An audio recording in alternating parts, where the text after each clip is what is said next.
ಭಾಗ್ಯ character ಬಗ್ಗೆ ನಿಮ್ಮ opinion ಏನು?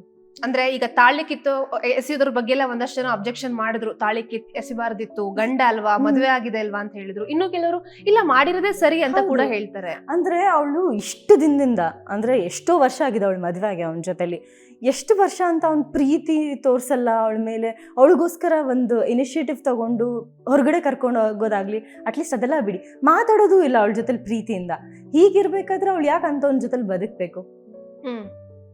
ದರ್ ಇಸ್ ನೋ ಪಾಯಿಂಟ್ ಅಲ್ವಾ? ನಾನು ಭಾಗ್ಯನ ಜಾಗದಲ್ಲಿ ನಿಂತ್ಕೊಂಡು ಮಾತಾಡೋದಾದ್ರೆ ಖಂಡಿತವಾಗ್ಲೂ ಭಾಗ್ಯ ಏನು ಮಾಡಿದ್ಲು ಅದು ಖಂಡಿತವಾಗ್ಲೂ ಕರೆಕ್ಟ್.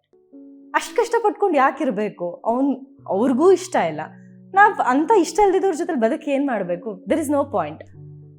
ಸಮಾಜದಲ್ಲಿ ಇತ್ತೀಚೆಗೆ ಅಕ್ರಮ ಸಂಬಂಧಗಳ ಸಂಖ್ಯೆ ಜಾಸ್ತಿ ಆಗ್ತಿದೆ. ಈಗ ಮ್ಯಾರಿಡ್ ಇರೋರೆ ಇನ್ನೊಂದು ರಿಲೇಶನ್ಶಿಪ್ ಇಟ್ಕೊಳ್ತಿದ್ದಾರೆ, ಯಾಕೆ ಅಂತ ನಿಮಗ್ ಅನ್ಸುತ್ತೆ? ಇತ್ತೀಚಿನ ಕೇಸ್ಗಳು ಕೂಡ ಹಾಗೆ ಬರ್ತಾ ಇದೆ. ಪ್ರಾಬ್ಲಿ ಅರೇಂಜ್ ಮ್ಯಾರೇಜಸ್ ಆಗಿರಬಹುದು. ಅಂದ್ರೆ ಏನಂತ ಹೇಳ್ಬೋದು, ಇವಾಗ ಪೇರೆಂಟ್ಸ್ ಒತ್ತಡದಲ್ಲಿ ಮೊನ್ನೆನೂ ಒಂದು ಇನ್ಸಿಡೆಂಟ್ ಆಯ್ತು, ಇದು ನಾನು ಟಿವಿ ನ್ಯೂಸ್ ಚಾನೆಲ್ಸ್ ಅಲ್ಲಿ ನೋಡಿದೆ. ಅಂದ್ರೆ ಹೇಳೋದಕ್ಕೆ ಆಗಲ್ಲ, ಅವರು ಅಂದ್ರೆ ಎಲ್ಲರ ಪೇರೆಂಟ್ಸ್ನು ಅಷ್ಟು ಲಿಬರ್ಟಿ ಕೊಟ್ಟಿರಲ್ಲ ಮಕ್ಕಳಿಗೆ, ಅವ್ರಿಗೆ ಏನ್ ಬೇಕು ಏನ್ ಬೇಡ ಅನ್ನೋದನ್ನ. ಸೊ ಆ ಒತ್ತಡದಲ್ಲಿ ಮದುವೆ ಆಗಿರ್ತಾರೆ, ಅವ್ರಿಗೆ ಇಷ್ಟ ಇರಲ್ಲ. ಸೊ ಅವ್ರಿಗೆ ಇಷ್ಟ ಆಗುವಂಥ ಯಾವುದಾದ್ರೂ ಕ್ಯಾರೆಕ್ಟರ್ ನೋಡಿ ಪ್ರಾಬ್ಲಿ ಇಷ್ಟಪಡ್ಬೋದು.